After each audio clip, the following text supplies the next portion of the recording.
Hey guys, back on the little duck boat here. Little 14-foot 36 John boat. I got it all sanded. I didn't film any of that. Everybody knows how to sand a boat. I used a little vibrator sander, a Ryobi. It's like a little triangular sander. And I used 120 grit, 100 grit, and on the deck I used some 80 actually to really get it going. I just taped it all off. I'm waiting for it to get a little warmer. It's warm, but it's dewy. There's a lot of dew on the boat. I can feel it. So I've wiped it all down with acetone. Ready to start putting some paint on it. And I've got it down to aluminum in a lot of spots. I wasn't going to prime it. I was just going to go ahead and spray it. But I found a can of primer in the garage, so I'm going to use it. There's the long tail, backwater. But yep.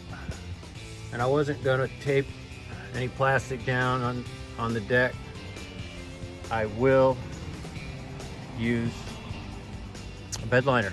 I'm going to use a bed liner on it, spray bed liner, just because it takes so much abuse, and I don't see a lot of people using it. I think I've seen one on YouTube using the bed liner, so I'm going to try it, and I'll let you guys know what I think about it.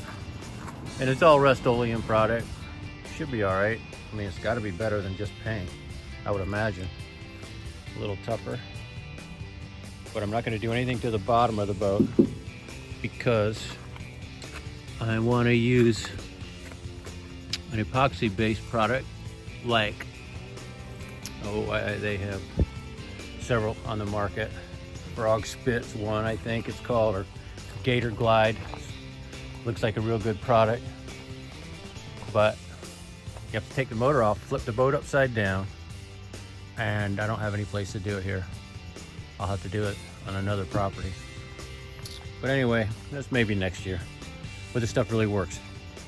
It will literally slide off the trailer at the ramp. I've seen it happen. So there's the product I'm gonna use for the primer. And I actually bought one of these little handles.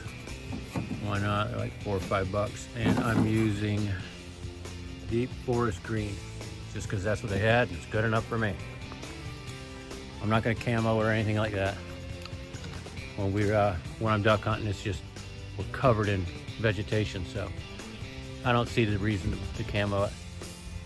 Plus, I use the boat for other riding around, take my wife for a ride, a little fishing maybe, but whatever. But yeah, so that's where it is right now. And once I get some paint on, I'll give you another shot at it. See how it comes out. It's gonna have to look better than it does.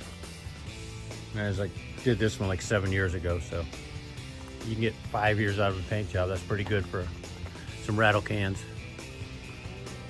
I don't have a compressor big enough to spray with a gun, or I would do that. Much rather do it that way, but I don't, so rattle cans it is. All right, guys, we'll get back with you when I have some more progress. Thanks, see ya. So here we go, guys, back. I got one coat of the green on the duck boat. Good thing about video is all paint looks good on video. It's coming along all right. I've got two coats back here, so that's pretty much where it's going to be.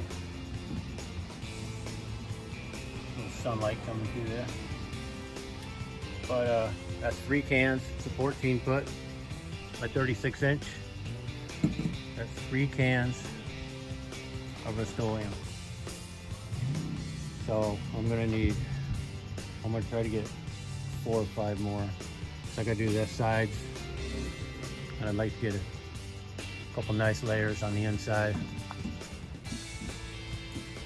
But yeah, it's all right. It's coming along good. I primed all the rails and all the aluminum that I could hit with 1 can. And it pretty much covered everything pretty good. Let that dry for like an hour. while I did the back anyway. Half hour, 40 minutes, whatever. Felt pretty good. It says to spray it within an hour or wait 48 hours. So I got to go to the store and get some more paint. So it'll be at least an hour before I get back. So it is what it is. I'm not going to wait 2 days. I'm going to try to get it done today, but it's getting awful windy. All right, I got to go. Good enough. See you later.